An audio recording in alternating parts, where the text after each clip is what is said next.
Welcome to Looking Through Purple Glasses. Here is your host, Laura Levy.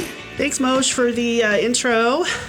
Welcome back to another episode of Looking Through Purple Glasses. I am your host, Laura Levy, and on this rainy/snowy day in Denver, Saturday morning, I'm so happy to have my good friend Laura Sporrer with me. Thanks for coming by and getting up early this morning. It is a pleasure, always with you. Anything. Laura and I met many years ago now. Laura and my husband Dave worked together at the Quiznos Corporation, and we quickly became friends, not only because we share the same name, but because she is one of the superest. I'm going to make up my own words this morning.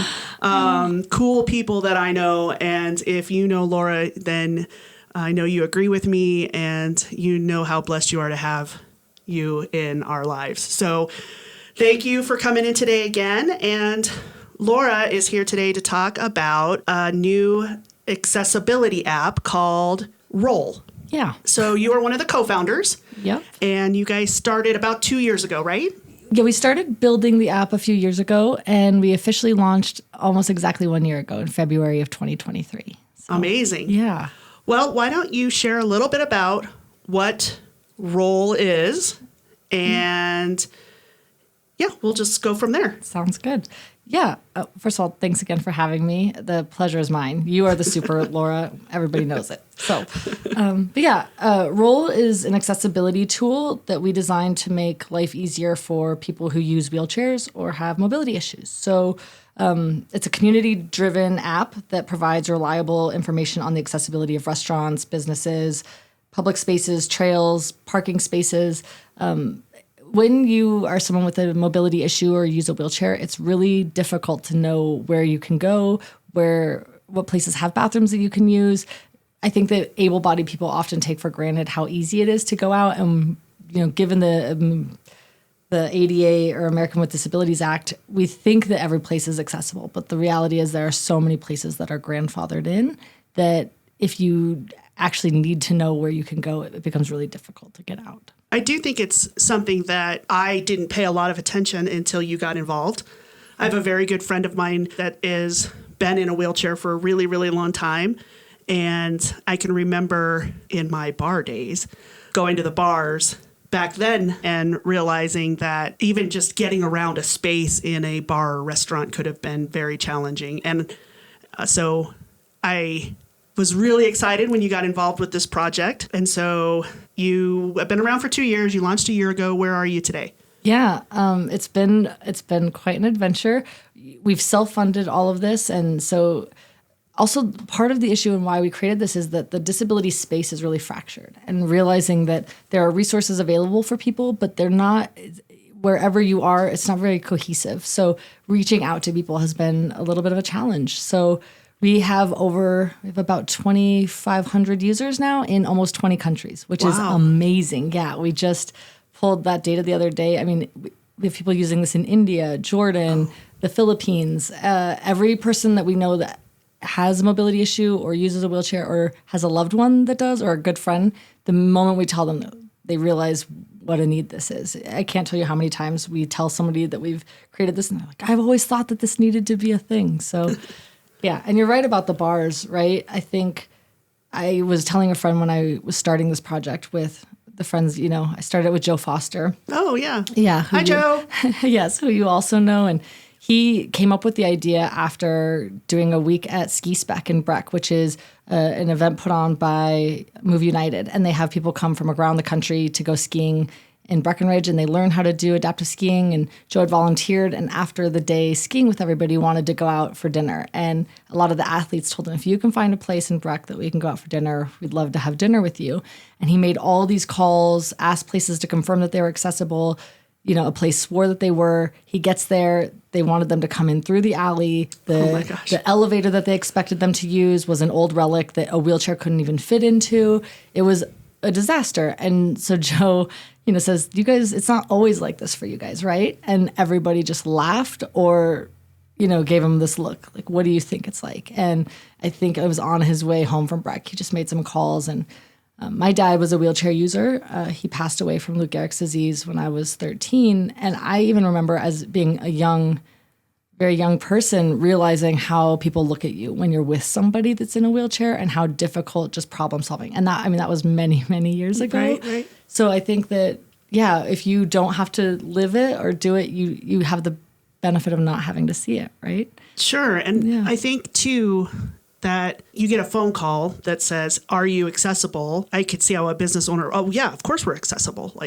Because, you are sensitive to that and you want to be able to make sure that all of your customers, can access. But in reality, even though you might think that going down the alley or having an elevator meets that criteria, it doesn't. Right. Yep. It's interesting. Even, I have a lot of friends who have suffered spinal cord injuries and use wheelchairs. And when traveling with them or trying to accommodate, right, trying to take some of that load off of them, when I'm the one making the phone calls, I was recently traveling to Louisville and was trying to find a place for us to have an event and called a bar and I said, are you accessible? And they said, yeah, we are. And then I went through, do you have any stairs outside of your establishment that I would have to go up or down to get in? Yeah. So how does somebody in a wheelchair do that? I mean, a lot of times someone who's working in a restaurant thinks inside their space. Once I'm in here, yes, it's accessible, but just all these details. And I think that's the one thing we were very careful about with the app is we wanted to make it very objective, not subjective, meaning there are ways where people say, yes, this feels very accessible. What we did is we created a series of questions that anybody, whether you have an accessibility issue or not, could just answer these very clear yes or no questions and know if a place was accessible. So we have really good data. And so if you, as an able-bodied ally, want to help people that use wheelchairs know whether they can get around, you can just answer these questions and then they can look at the information and say, oh, yes, I can manage that. No, I can't, right? But help train people that don't necessarily know. Yeah, I think that's amazing. So let's just walk through some steps. Mm-hmm. If somebody wants to get the app, you can get it anywhere, right? Yep, get it wherever you get your apps. And then they could post pictures or videos of places that they go and participate in the app, both as somebody that is accessible and somebody that would be in a wheelchair. Yep. So, essentially you download the app. In order to leave reviews, you create a profile. And then, much like a Yelp, you would go in the app. If you are somewhere, you pick the location. It should pull up there. And you say, you can either look at the reviews that have already been left or you can choose to leave a review. And it will walk you through a series of questions very clearly. Was there a step to get in? Is there enough space? Are there grab handles in the bathroom? These types of questions so that you can clearly answer. And then we recently updated it so that you can upload pictures or video. And that's helpful to just be able to have pictures or a better explanation tied to a map. So you can say, hey, we were just in Rhino the other day to see a friend, Jake, DJing at Ratio, and hey, Whiskey Jake, and Rachel, my friend, was going down the street, and it was so torn up in Rhino that it was a challenge for them to get across, and so we took a video, tagged it to the app, just so that if somebody has less mobility than Rachel, they can see that and say, I would need to go across on the other side of the street, right? Just having this kind of information makes the world much more navigatable. So the key would be is to get more people involved. Yes. So that more places get reviewed. I'm using my air quotations for those of you that are not in the room. Yeah. Getting more people involved, getting more places reviewed, getting more videos and more pictures so that people can actually see. Because I'm assuming that, people that have accessibility issues, they are also on a scale of what kind of accessibility help they would need. Yeah. And so the more detail and the pictures and the videos obviously help. Right, exactly. You've got it. And I think that one of the ways that we consider the ADA to have failed is that they assume that mobility issues or disabilities are all the same. And so what is accessible for some person or one person is accessible for all. And that's just not true. So the more information somebody with a disability has, the more they can make an educated decision. And yes, I think that it's a community-driven app. Our tagline is "Go further together" because we really believe that it is a community event. The older I get, the more I really believe in diversity, true diversity in every sense. And I think that for a long time, people with different abilities have been left out of what we think of when we typically think of, diversity. So, yeah. Well, I've been a supporter since day one. I know, you're the best. I have been to a couple of your role events that you guys have done around town, and I encourage you to pay attention to social media. If you see one of the events for role, stop by. And we've been to the brewery down south. Yeah, Brewability. Brewability. We love them. And so we had a great time there with you guys at that. So again, keep your eyes out. If somebody wanted to reach out to you to get either more information, or if they wanted to get involved, if they want to participate in anything other than just becoming a member of the app, how would they do that? We've got a website, rolemobility.com. We're on all the socials. We've got some fun content that Rachel puts up there. We also are having an accessible bar crawl in late April that we had one. That sounds like fun. We had one in October, and it was amazing. We had almost 40 participants, with and without disabilities, and it just normalized everything. It was great to just go downtown and take over dance floors, and it was magical. It felt like what the world actually should look like. Right. So, we'll have some more events like that coming up. But the socials, and just sign up for our newsletter. When you download the app, you'll get updated of some events. So, Awesome.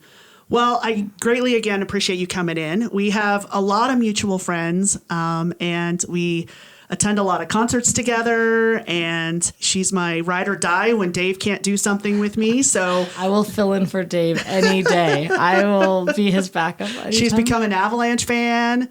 Yes, I was going to say, I was actually trying to think of it this morning. I think the only sports event type, that we haven't been to is like tennis. I think everything else. And let me be clear, I'm probably not going to be going to a tennis event, match, whatever they call it.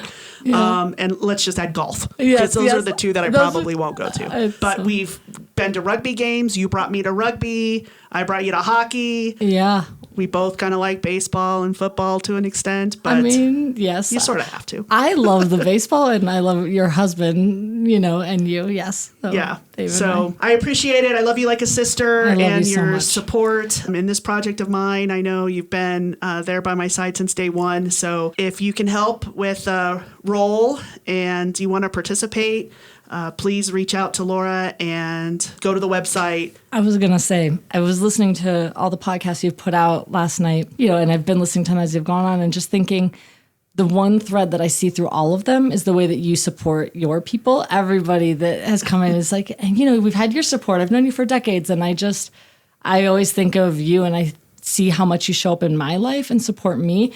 And then it was this aha moment of, oh my gosh, she does this for everybody. She does and so I hope that you know what an impact, and I hope that when you go back and listen through all of your podcasts, you really see what an impact you make on the world, because every single person I've heard sees you showing up consistently. We are so lucky to have you on this planet and in our lives. I paid her well before she started the podcast. Not at all. Not at all.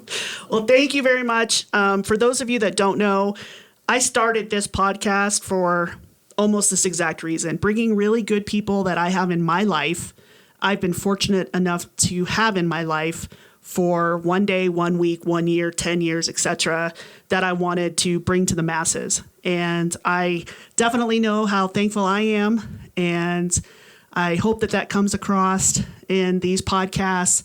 And I'm just, grateful for you. And it's a great thing what you and the rest of your co-founders are doing. And thank you for your contribution and for your friendship. Thank you for your support and friendship. Thanks, everybody.